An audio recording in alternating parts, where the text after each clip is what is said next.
समय का सदुपयोग। जीवन का महल समय की घंटे मिनटों की ईंटों से चुना गया है। यदि हमें जीवन से प्रेम है तो यही उचित है कि समय को व्यर्थ नष्ट न करें।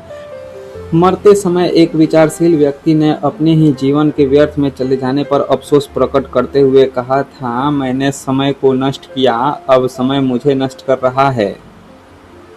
खोई दौलत फिर कमाई जा सकती है, भूली हुई विद्या फिर याद की जा सकती है, खोया स्वास्थ्य चिकित्सा द्वारा लौटाया जा सकता है, पर खोया हुआ समय किसी प्रकार नहीं लौट सकता। उसके लिए केवल पश्चाताप ही शेष रह जाता है। जिस प्रकार धन के बदले में अभिष्ठित वस्तुएं खरीदी जा सकती है, उसी प्रकार समय के बदले में भी विद्या, बुद्धि, लक्ष्मी, कीर्ति, आरोग्य, सुख, शांति, मुक्ति आदि जो भी वस्तुएं रुचिकर हो खरीदी जा सकती हैं। ईश्वर ने समय रूपी प्रचुर धन देकर मनुष्य को पृथ्वी पर भेजा है और निर्देश दिया है कि इसके बदले में संसार की जो वस्तु रुचिकर समझे खरीद ले। किंतु कितने ही व्यक्ति हैं जो समय का मूल्य समझते और उसका सदुपयोग करते हैं। अधिकांश लोग आलस्य और प्रमाद में पड़े हुए जीवन के बहुमूल्य क्षणों को यूं ही बर्बाद करते रहे हैं। एक एक दिन करके सारी आयु व्यतीत हो जाती है और अंतिम समय वे देखते हैं कि उन्होंने कुछ भी प्राप्त नहीं किया, जिंदगी के दिन यूं ही बिता दिए। इसके विपरीत जो जानते हैं कि समय का नाम ही जीवन है, वे एक क्षण क्षण कीमती मोती की तरह खर्च करते हैं और उसके बदले में बहुत कुछ प्राप्त कर लेते हैं। हर बुद्धिमान व्यक्ति ने बुद्धिमत्ता का सबसे बड़ा परिचय यही दिया है कि उसने जीवन के क्षणों को व्यर्थ बर्बाद नहीं होने दिया। अपनी समझ के अनुसार जो अच्छे से अच्छा उपयोग हो सकता था, उसी में उसने समय को लगाया। उसका यही कार्यक्रम अंततः उसे इस स्थिति तक पहुंचा सका जिस पर उसकी आत्मा संतोष का अनुभव करे। प्रतिदिन 1 घंटा समय यदि मनुष्य नित्य लगाया करे तो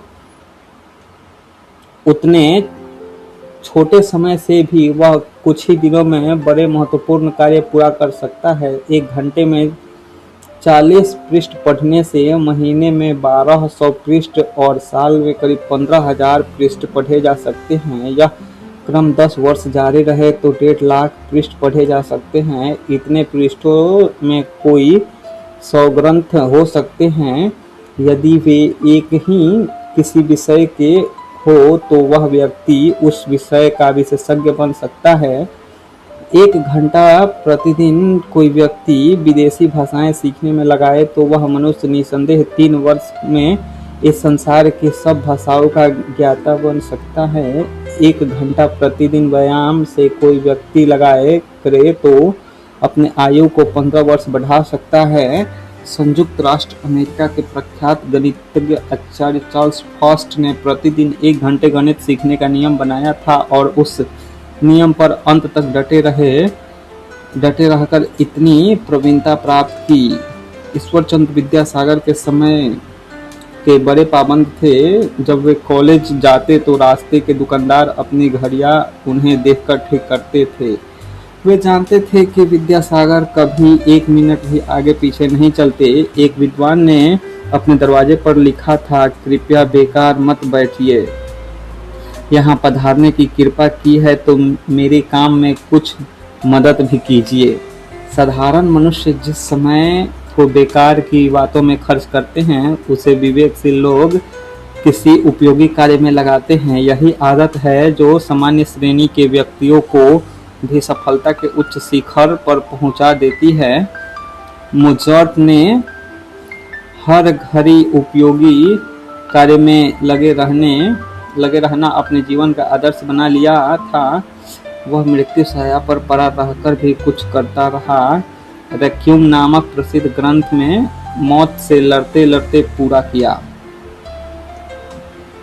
ब्रिटिश कॉमनवेल्थ और प्रोटेक्टरेट के मंत्री का अत्यधिक व्यस्तता उत्तरदायित्व वहन करते हुए मिल्टन ने पैराडाइस लास्ट की रचना की। राजकाज से उसे बहुत कम समय मिल पाता था, तो भी जितने कुछ मिनट वह बचा पाता उसी में उस काव्य की रचना की।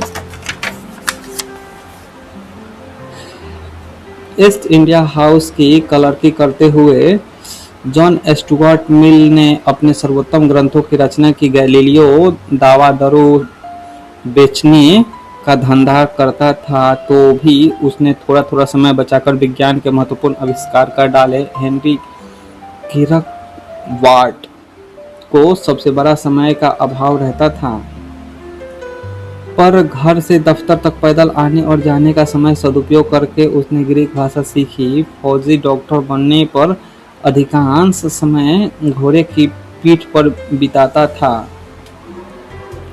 उसने उस समय को व्यर्थ न जाने दिया और रास्ता पार करने के साथ साथ उसने इटालियन और फ्रेंच भाषाएं भी पढ़ ली। यह याद रखने की बात है कि परमात्मा एक समय में एक ही क्षण हमें देता है और दूसरा क्षण देने से पूर्व पहले वाले क्षण को छीन लेता है। यदि वर्तमान काल में उपलब्ध क्षणों का हम सदुपयोग नहीं करते तो वे एक एक करके छीनते चले जाएंगे, अंततः खाली ही रहना पड़ जाएगा।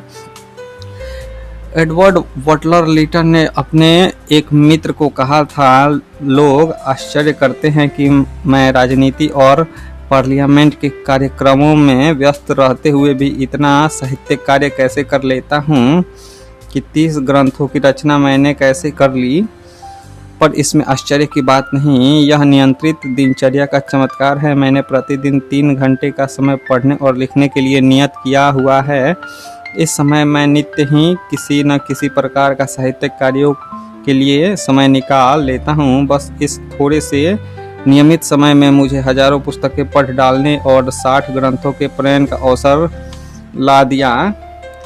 घर गृहस्थी में अनेक झंझटों और बाल बच्चों की साज संभाल दिन भर लगी रहने वाली महिला हैरियट वेस्टर स्टोन ने गुलाम प्रथा के विरुद्ध आग उगलने वाली वह पुस्तक टॉम काका की कुटिया लिखकर तैयार कर दी, जिसकी प्रशंसा आज भी बड़े रचना के रूप में की जाती है। चाय बनाने के लिए पानी उबालने में जितना समय लगता है उसमें व्यर्थ बैठे रहने की बजाय लांगफैले ने इनफरल नामक ग्रंथ का अनुवाद करना शुरू किया और नित्य इतने छोटे से समय का उपयोग इस कार्य के लिए नित्य करते रहने से उनसे कुछ ही दिन में अनुवाद का पूरा हो गया।